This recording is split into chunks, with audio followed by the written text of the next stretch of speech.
حسین ابن علی نے بیوی کی محبت بچا لی ہے، کٹا کے سر کو نانا جان کی عزت بچا لی ہے، اور تیری صورت کو صائم صورت قرآن کہتا ہے کہ تو نے ایک ایک قرآن کی صورت بچا لی ہے۔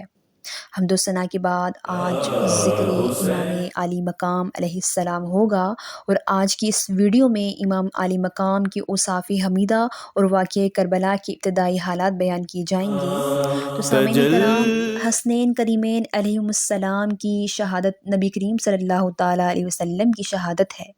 حسنین کریمین مظہر کمال مصطفیٰ ہیں اور وہ مظہر جمال مصطفیٰ ہیں۔ سامعین محترم، حضور صلی اللہ تعالیٰ علیہ وسلم کے شہزادگان کو دونوں شہادتیں عطا کی گئی تھیں۔ حضرت امام حسن علیہ السلام کی شہادت شہادت سری ہے، اور حضرت امام حسین علیہ السلام کی شہادت شہادت جہری ہے۔ تو آج حضرت امام حسین کی شہادت کا واقعہ بیان ہوگا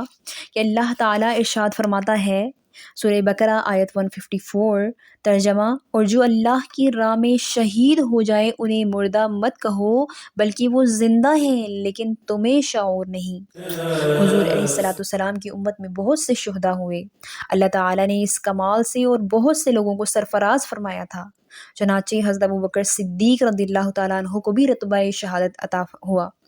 اور حضرت عمر فاروق رضی اللہ تعالیٰ عنہ آپ بھی مرتبہ شہادت سے مشرف ہوئے۔ حضرت عثمان غنی رضی اللہ تعالیٰ عنہ انہوں نے بھی یہ جام شہادت نوش فرمایا، اور مولا کائنات حضرت علی المرتضیٰ شیر خدا رضی اللہ تعالیٰ عنہ ان کو بھی یہ انعام و مرتبہ حاصل ہوا، اور آپ بھی شہادت کے اس کمال سے سرفراز اور فیضیاب ہوئے۔ مگر حضرت امام حسین علیہ السلام،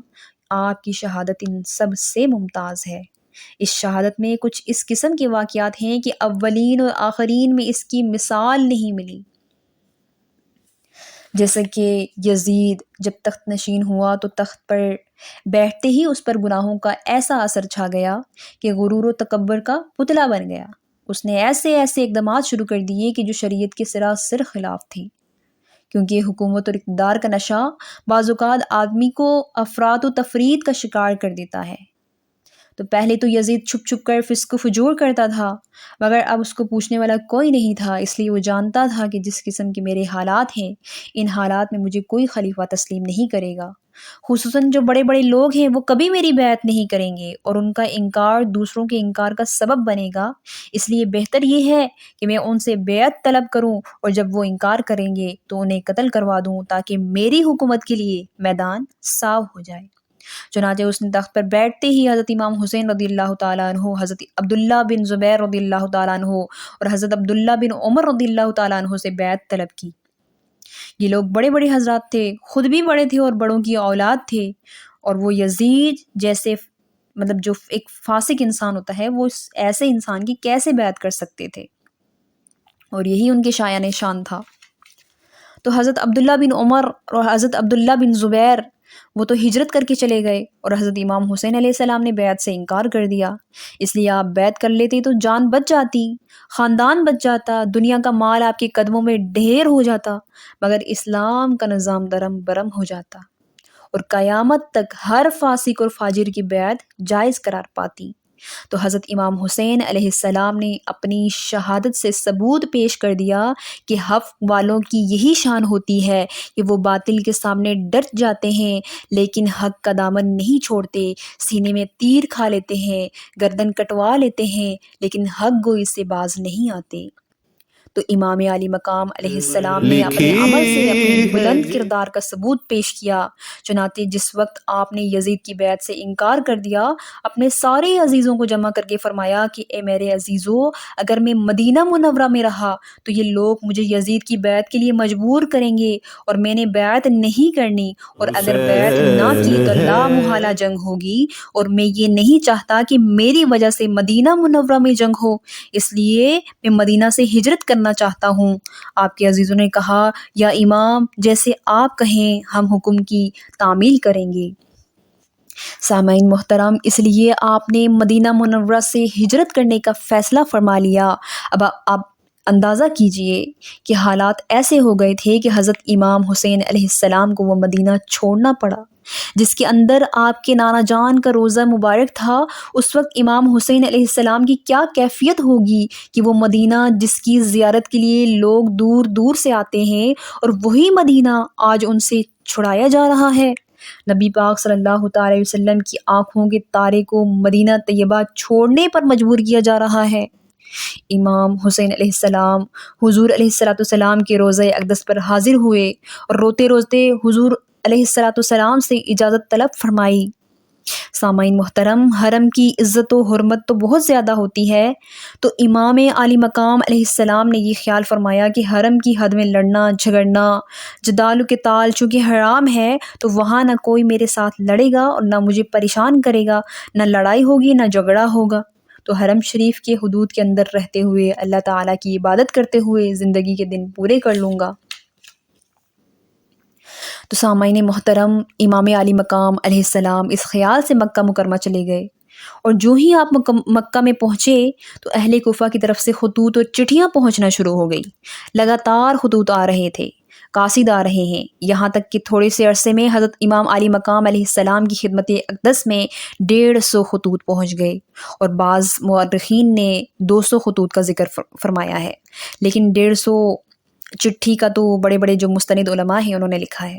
تو سامعین محترم، اس زمانے میں جب رسل و رسائل کے ذرائع بہت محدود تھے، لوگ خطوط قاصدوں کے ذریعے جو ہے وہ بھیجتے تھے، اور قاصد اونٹوں یا گھوڑوں پر یا پیدل چل کر جاتے تھے۔ ان حالات میں اتنے خطوط بھی جو ہے بہت زیادہ ہو گئے تھے۔ تو خطوط کے مضامین کیا تھے، اس میں کیا لکھا تھا، میں آپ کو بتاتی چلوں کہ اس طرح سے اس میں یہ مضامین تھے کہ یا امام حسین علیہ السلام، ہم آپ کے ماننے والے ہیں، ہم محبان علی ہیں، ہم محبان اہل بیت ہیں، ہم نے تو امیر معاویہ کو نہیں مانا تھا تو اس کے نالائق بیٹے کو مانیں گے۔ ہم آپ کے باپ امیر المؤمنین حضرت علی کرم اللہ وجہہ الکریم اور آپ کے بھائی حضرت امام حسن علیہ السلام کے ماننے والے ہیں، ہم یزید کے ماننے والے نہیں ہیں، اور یزید تخت پر بیٹھ گیا ہے تو ہم اس کو خلیفہ یا امام نہیں مانتے، اور آپ کو ہی خلیفہ برحق اور امام برحق مانتے ہیں۔ آپ مہربانی کر کے کوفے میں تشریف لائیں، ہم آپ کو بیعت کریں گے، آپ کو خلیفہ تسلیم کریں گے، اور آپ پر اپنی جان اور مال فدا کریں گے، اور آپ کے دستے حق پرست پر بیعت کر کے آپ کا ساتھ دیں گے۔ آپ تشریف لائیے اور ہماری دستگیری فرمائیے، اور ہمیں اپنی صحبت میں رکھ کر اپنے فیوز و برکات سے مستفید فرمائیے۔ اس طرح تمام قبائل اور خاندانوں کی طرف سے امام پاک کے پاس چٹھیاں پہنچی۔ بعض خطوط میں تو اس قسم کے مضامین لکھے ہوئے تھے کہ اے امام پاک، اگر آپ تشریف نہ لائے تو بامر مجبوری یزید کی بیعت کر لیں گے ہم۔ پھر کل قیامت کے دن اللہ نے ہم سے پوچھا کہ تم نے یزید جیسے نالائق آدمی کی بیعت کیوں کی، تو ہم صاف کہہ دیں گے کہ ہم مولا کہ ہم نے جو ہے تیرے نبی کے نواسے کو خطوط لکھے تھے، چٹھیاں لکھی تھی، جان مال قربان کرنے کا یقین دلایا تھا، مگر وہ تشریف نہیں لائے تو انہوں نے ہماری دعوت کو قبول نہیں کیا، تو جب انہوں نے ٹھکرا دیا تو مولا ہم حکومت کا مقابلہ نہیں کر سکتے تھے، ہم نے بامر جو ہے مجبوری یزید کی بیعت کر لی ہے، اس لیے اے امام یاد رکھیے کہ ہماری بیعت کا وبال بھی آپ کے کندھوں پر ہوگا۔ تو اس قسم کے مضامین لکھے کہ حضرت جو امام حسین علیہ السلام ہیں شرعی طور پر پابند ہو گئے تھے کہ کیا کیا جائے۔ چنانچہ آپ نے بہت سے لوگوں سے مشورے بھی کیے کہ آخر آپ اس نتیجے پر پہنچے کہ پہلے کسی معتبر کو وہاں بھیجنا چاہیے جو وہاں جا کر بچشم خود حالات کا جائزہ لے کہ کیا واقعی وہ لوگ چاہتے ہیں اور ان کے دلوں میں محبت اور عقیدت ہے۔ اگر وہ چاہتے ہوں، ان کے دلوں میں محبت ہو، عقیدت ہو، تو پھر اس کی اطلاع آنے پر جانا چاہیے، ورنہ نہیں جانا چاہیے۔ چنانچہ آپ نے اپنے چچا زاد بھائی حضرت مسلم بن عقیل کو رضی اللہ تعالیٰ عنہ ان کو